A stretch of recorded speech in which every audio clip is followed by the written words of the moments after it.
Hey everyone, what's up? It's me, lo-fi musician and producer Blue Sirens, and this is where I hang out on the internet and I talk about anything related to music. It can be anime, comic books, gear, whatever it is, you can find it here. And today I want to talk to you about a MIDI controller that is kind of interesting and I'm not really sure how I feel about it. But before I dive into that, don't forget to like, comment, and subscribe. And just as an FYI, this is not a sponsored video. So, the controller I want to talk to you about today is called the Nano Key Fold by Korg. And this is what it looks like. At least until you unfold it. And this is kind of interesting. It reminds me a lot of like a Game Boy and like the shape and design, almost like a digi device. So, it has that pocketed kind of vibe. Like I can fit it literally in one of my pockets. And when you unfold it, it isn't necessarily like the most stable. Like you can see right here, it's not really going to be flat, but we have these on the back, these covers that are going to, hopefully provide some stability when you put it on a table.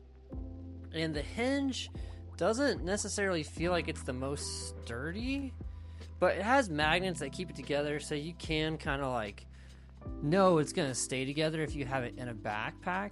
But over time, that magnet might wear down and you might need to get some rubber bands to put around it, or there is a little bit of space in between there too, so maybe you want to get some rubber bands just to put on it anyways, to make sure nothing slides in there and props it open. Because once it is open, all we kind of have are these little buttons on those keys, those little bubbles. That's how you play notes on this, and that's the only way to play notes on it. The length of the keys right here, nothing. That doesn't do anything. It's only these bubbles that actually translate into some sort of touch or feature. Now, that's just the build of it. The playability of it, we're going to dive into here in a little bit. But it has a lot of other features built into this controller for being what it is. And while it is a small keyboard and it is really portable, the one thing I can say that I would recommend it for at the moment is going to be if you're going to pair it up with another controller that's mostly just for beats. So if you're looking to have like a beat pad and a keyboard controller for on the go, this one is made by Bird Kids. It's the Off-Grid. It's really nice, and I've used it quite a bit when I've traveled. You do have to use a very specific cable for it, a cable connector. So that's the only downside for that. And I did another video earlier in the year over the Easy Play 1, and this one can do pitch, but I think I would prefer to use this mostly just for, a drum pad. And I think this would pair pretty well with the Korg. But let's dive in and let's see what it's like to play the Korg and see how that goes. All right, so I got the Nano Key Fold out here on my desk. As you can see, it plugs in via USB-C. It does come with a MIDI out through the headphone jack. So that's nice if you have some external gear you want to make it work with, which there are some cool opportunities you can use it with external gear. I'll drop a couple of links below to where you can check out how that's done. But right now, if we're just experimenting with the features that come with it, let's take a look and see what we have. So again, our keys here, they have this bubble-like texture. That's where you'll push for it. You can't push on these to have anything. You have to be right there. And these aren't velocity sensitive. So that's, kind of a drawback for me. I love having velocity sensitive keys. But if we're just using it for something that we don't need that for, or we can be portable with, that's great. So we have a lot of options actually over here. We have our pitch slider right here, and we have our octaves right here. Let me pull it back into view right here. And I do like we have these light indicators to see what octave we're on. That is a really nice feature to know what octave you're on through there. And we have 2 octaves we can play with. So I'm going to keep it here just in the neutral octave. And let's go over some of these features that we have here up here at the top. So the one that I want to talk about right here, this is going to be our arpeggiator, which is really cool.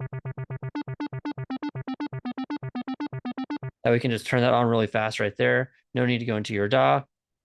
Another feature that I really like here is there is a chord mode. So you can turn that on and go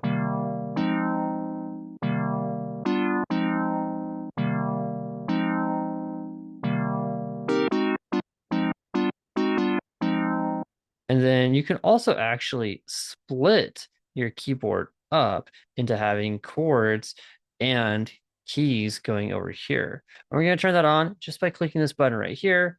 I tap it. And now when I do chords here, and I can do individual notes there.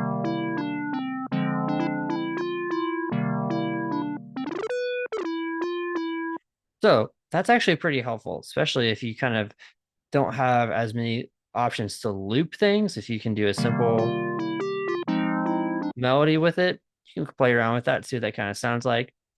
And from there, we can also turn on the arpeggiator so that we get these cool, we can arpeggiate our chords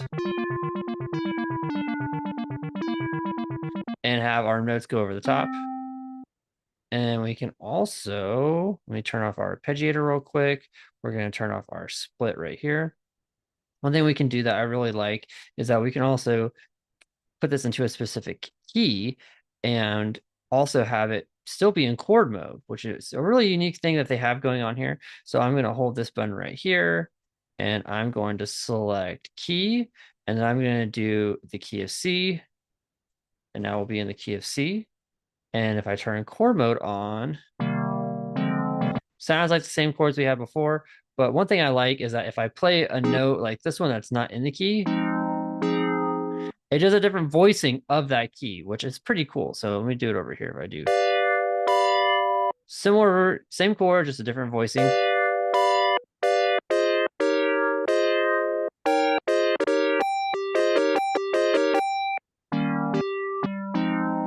So that's pretty helpful. I think that keeps you, finding some fresh things, but also doesn't allow you to, play something that might be wrong. And here's a quick demonstration, of course, of the pitch and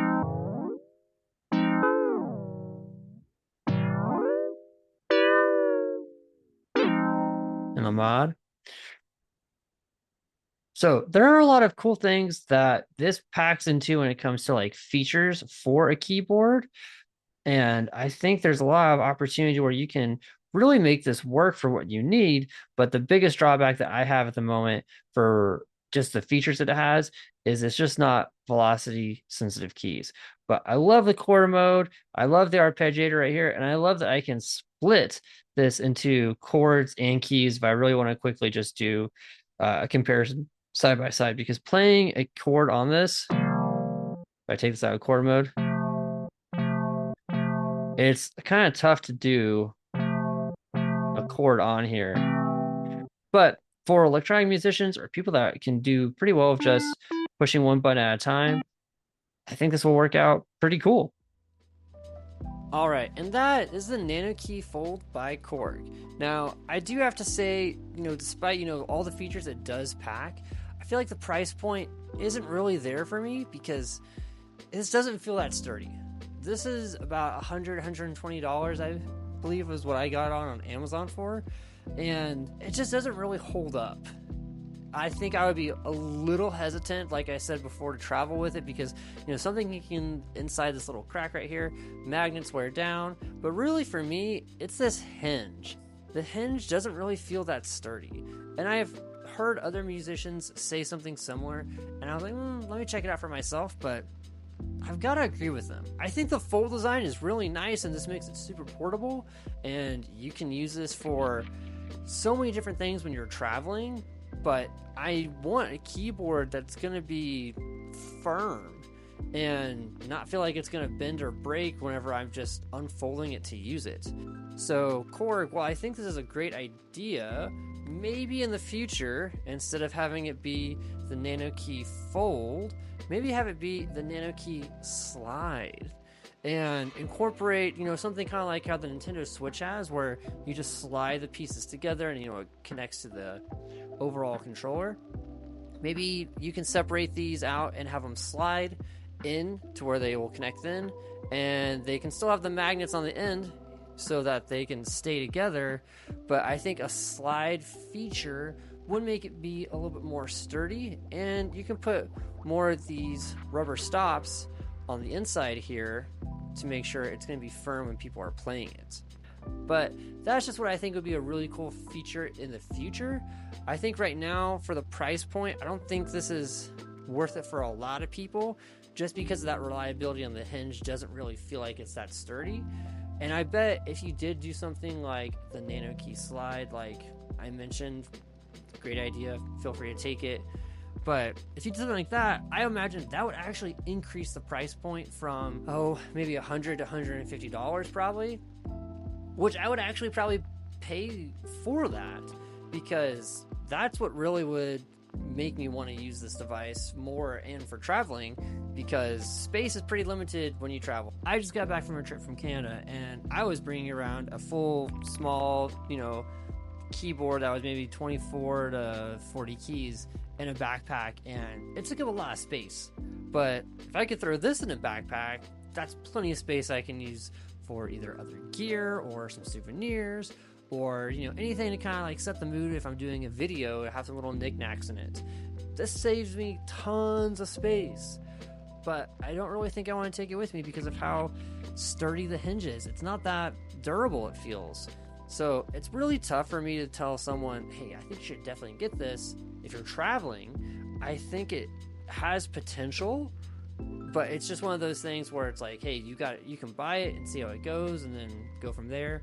But it's hard to make a really solid recommendation to say everyone should have it, when I'm a little concerned about that hinge breaking.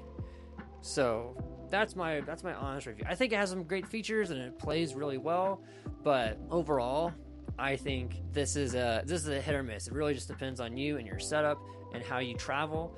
But I really like the size of it. It feels really nice, and it pairs really well with some other portable Beatpads.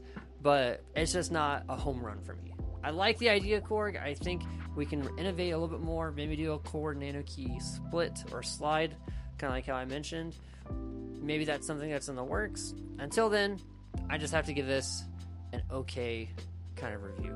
But what do you guys think? Do you like the Nano Key Fold by Korg? I think it has some great features when it comes to playing. It's really just in the design that it's kind of lacking. Let me know what you think in the comments below, and don't forget to like and subscribe.